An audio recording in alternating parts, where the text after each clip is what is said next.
With the world watching and condemning him, Pastor Terry Jones stood firm. We are not convinced that backing down is the right thing. Yet there was one small sign: the pastor, who's never read the Quran or visited a mosque, was willing to hear from the other side. He spent 30 minutes with a local imam. I think the pastor, as a Christian, will follow in the footsteps of Christ and would do the right thing.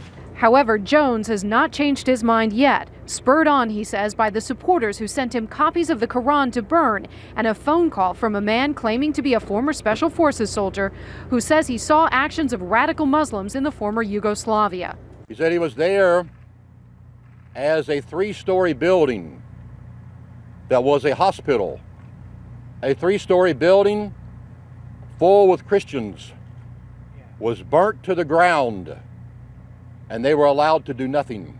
There's no evidence that incident happened. Here in his hometown, priests, rabbis, and imams led more than 200 in prayer to denounce Jones. I firmly believe it is a type of terrorism that he's committing. Even the church Jones once led in Germany is distancing itself. The protest can only be a negative thing, the church leader says. Jones left that church in 2007 amid allegations he misspent church funds, a charge he denies. His own daughter told a Gainesville newspaper Jones' church is a cult, closed to the outside world and controlled by him. In depositions last month for a lawsuit, Jones said Hinduism, Buddhism, and Judaism all are of the devil. Last year, the church lashed out against Gainesville's openly gay mayor, trying to convert Gainesville into Homoville. That was protected under free speech, but the mayor says burning books without a permit is different. That is an illegal act, and there are procedures in place for someone who does that. Jones will likely face civil penalties if he follows through with this protest. He says he's aware of that, and it will not stop him. Katie? Kelly Cobiella reporting from Gainesville, Florida. Kelly, thank you. Meanwhile, Jan Crawford in Washington is our chief legal correspondent. Jan, in light of the government's grave concerns, can it do anything to stop this minister from burning copies of the Quran?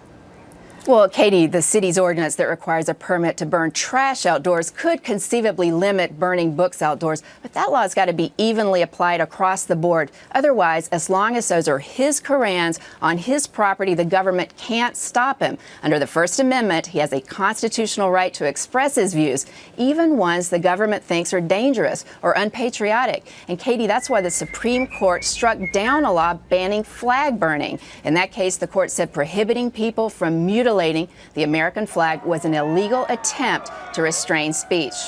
But what, Jan, if this act incites violence against Muslims? Well, that could make it a different case, Katie. I mean, the Supreme Court has ruled that the government can ban speech that directly incites people to commit violence. But even cross-burning, which is considered by many people to really be the most hateful type of speech, doesn't necessarily rise to that level. The court in 2003 struck down part of a Virginia law that banned cross-burning. The justices said it was illegal only if it's done specifically to intimidate someone. Katie? All right, Jan Crawford in Washington. Jan, thanks very much.